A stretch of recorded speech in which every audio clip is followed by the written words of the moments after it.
Ikan teri, lauk yang sering kita jumpai di warung makan ini tidak jarang dianggap sepele. Tapi pernahkah Anda membayangkan bagaimana ribuan ikan kecil bisa sampai ke piring kita? Dan ternyata di balik setiap gigitannya ada malam-malam tanpa tidur dan perjuangan di tengah laut lepas. Berikut kisah para nelayan ikan teri dalam segmen Sehari Menjadi. Ini kalau kecebur lumayan ini basah ini.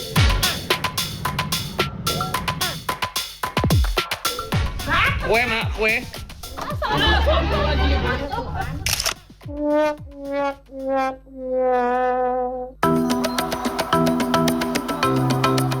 Teri mungkin tak pernah jadi bintang utama di meja makan.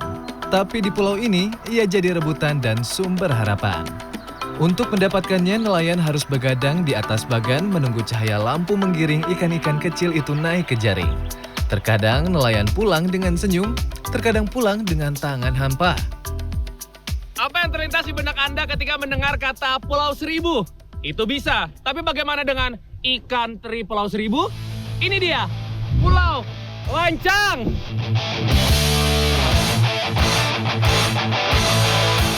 Jakarta tetap sibuk hingga larut malam. Namun di pulau yang masuk dalam administrasi ibu kota ini, kesibukan hadir dalam bentuk yang berbeda. Ya, ketika senja tiba, warga di Kepulauan Seribu sebagian malah bersiap-siap untuk memulai aktivitasnya. Seperti apa? Yes, pencari ikan teri. Saksikan selengkapnya di segmen Sehari Menjadi. Bukan deru kendaraan, melainkan suara mesin perahu. Bukan pula cahaya lampu jalan, melainkan pijar lampu bagan yang terapung di laut. Selamat sore, Bang. Sore. Gimana kabar, sehat? Sehat, alhamdulillah. Kita berarti panen sekarang atau? Panen, ya kita masang lampu. Kapal-kapal nelayan mulai bertolak meninggalkan tepi Pulau Panggang menuju bagan yang sudah ditempatkan di tengah laut. Ya, apa Bang ini, Bang? Bagan. Disebutnya bagan ya? Iya, bagan tancap. Bagan tancap. Oke, ini sudah sampai di bagan tancap. Dan kita akan mulai hari. Di Pulau Lancang, ikan teri bukan sekedar komoditas. Ia adalah detak kehidupan. Dari 2.000 lebih warga pulau, separuhnya bergantung pada tangkapan kecil ini untuk bertahan hidup. Abdul Ghani salah satunya. Tempat untuk menangkap ikan teri ini disebut bagan, rumah terapung di tengah laut yang juga berfungsi sebagai alat tangkap. Ntar dulu. Kagak ngomong nih bisa goyang. Ini kalau kecebur lumayan ini basah ini. Berapa meter Bang ini? 20. Mantap. 20 meter. Ntar dulu. Kami harus terlebih dahulu mengecek kondisi jaring yang akan dipakai malam ini.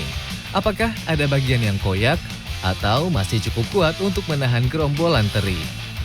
Ini namanya apa sih Bang? Bagan. Ini yang atas. Iya. Antol.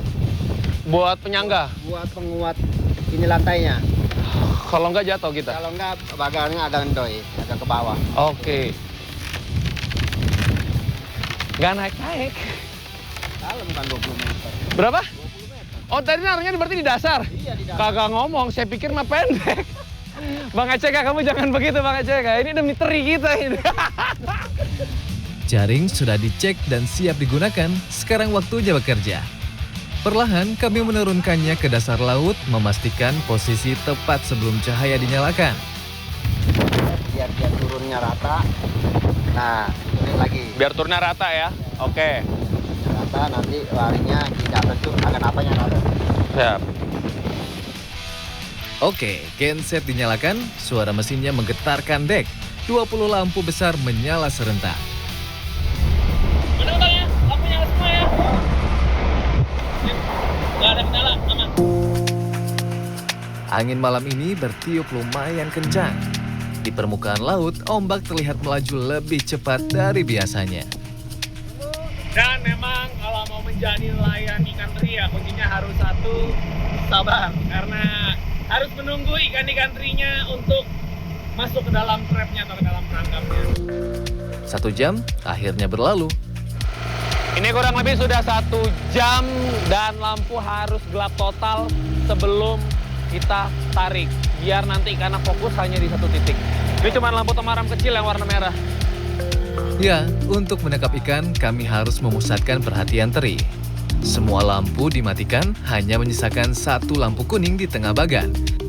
Di tengah laut yang gelap, saat ikan sudah terkumpul, kami mulai menarik jaring dari kedalaman sekitar 20 meter. Wah, men. Wah, yang ini kenceng, men. Wah. Oke, kalau jatuh lumayan ini. Namun, hasilnya tidak begitu menggembirakan. Hanya belasan kilogram saja. Tarikan pertama boleh saja sepi, tapi malah masih panjang dan jaring akan kembali diturunkan hingga 5 kali.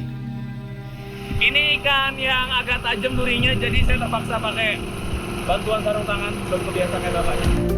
Tak cuma teri ya, ada ikan-ikan kecil lain yang ikut terperangkap. Sekali-kali cumi pun ikut tersangkut di jaring, semuanya harus dipilah satu persatu. Tapi yang paling harus diwaspadai adalah ikan baronang kalung atau oleh warga pulau disebut ikan kea-kea. Ikan ini punya duri tajam di bagian punggung dan bisa melukai kalau tak hati-hati. Tajam banget, Dul. Tuh. Menancap tajam dan yakin. Sarung tangan tembus. Ternyata bapak ya pakai botol. Nggak ngomong. Wah, ternyata cara saya tadi keliru. Mengoyak tumpukan ikan seperti ini justru bisa merusak tubuh teri yang rapuh dan ujung-ujungnya menurunkan harga jual. Maaf ya Pak, ini nih cara yang benar. Ini kan pegangan. Kepiting rajungan ini bang? Rajungan. Ya namanya lagi panen raya. Sekena-kenanya dapat. Ini rajungan dimakan sendiri apa dijual bang? Dijual kalau banyak. Dijual kalau banyak. Berarti kalau dikit? Ya berarti bisa lah ini.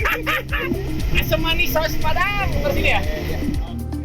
Tantangan para nelayan tidak berhenti di laut. Ikan teri sangat mudah membusuk dan jika tidak segera dibawa ke darat. Kita kembali dulu ke darat. Kita akan bawa teri-teri ini. Wanginya wangi segar. Bang!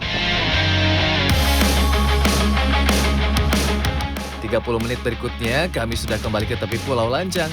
Beberapa nelayan sudah lebih dulu kembali ke darat. Hasil tangkapan pertama mereka langsung dimasak.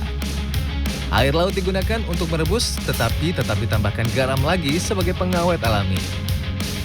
Kalau didiemin dulu, misalkan kumpulinnya biar jadi banyak, bisa nggak tuh? Bisa aja sih, teman kita kan perlunya ikan yang segar.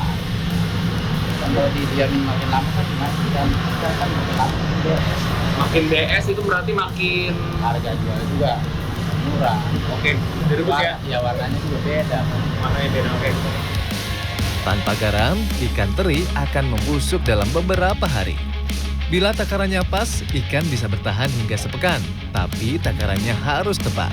Jika terlalu banyak, ikan teri akan hancur bak bubuk. Aduk pelan, setelah 5 menit, angkat dan tiriskan. Bang, saya makan ya bang.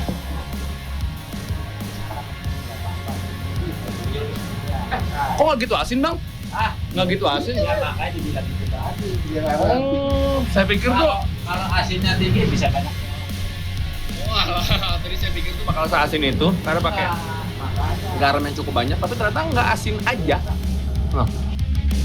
Aktivitas di bagan terus berlangsung. Memasak, memilah, mengangkat jaring, semua berlangsung hingga pagi menjelang. Dan ketika matahari mulai naik, teri-teri ini pun dijemur di atas bambu. Ini taruh di depan bang. Ya, tadi. Good morning, bang. Pagi-pagi. Masih ada beberapa cumi yang belum tersortir loh.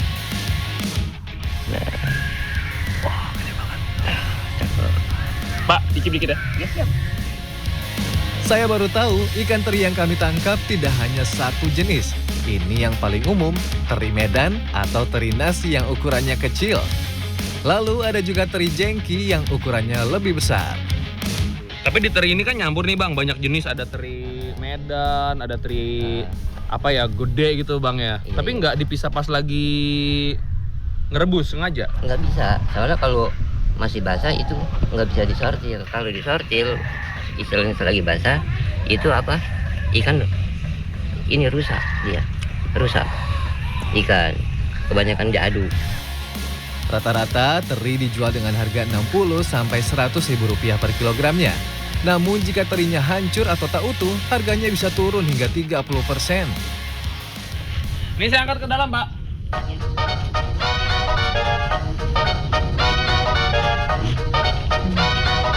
Ini panas itu kayak memeluk kulit tuh. Tak sampai seharian, saat matahari tepat di atas kepala, teri harus segera diangkat. Kalau terlalu kering, mudah hancur. Idealnya cukup 50% kering untuk menjaga keawetan dan teksturnya. Oke. Kue, Nak, kue. Help.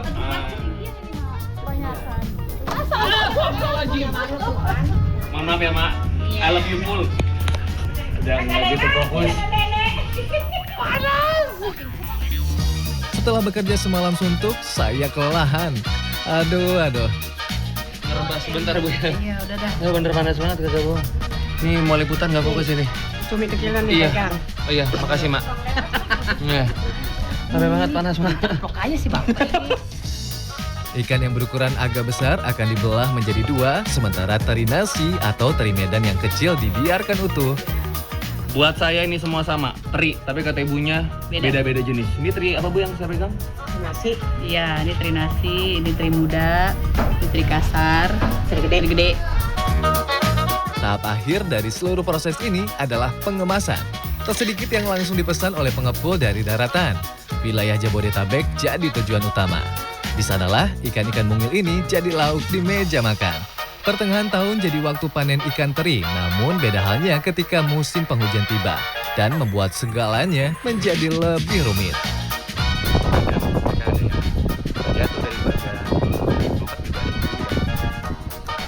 Dari bagan yang malam-malam saya coba itu. Diberkahi laut yang kaya akan ikan teri, para nelayan Bagan tetap menghadapi tantangan, terutama dalam hal penyimpanan dan pengiriman hasil tangkapan. Bantuannya seperti kayak cool box ya, untuk perendamannya, kemudian juga ada freezer untuk mengawetkan ikan, kemudian dari segi pengepakannya mungkin nanti ke depan kita melakukan untuk membuat labeling ya. Di balik renyahnya ikan teri, ada malam-malam tanpa tidur dan perjuangan di tengah laut lepas. Sebuah pengalaman yang mengubah cara pandang saya tentang rezeki dan seberapa jauh ia berlayar sebelum tiba di meja makan. Rian Fernando, Angga Cita Kesuma, Kepulauan Seribu, Jakarta.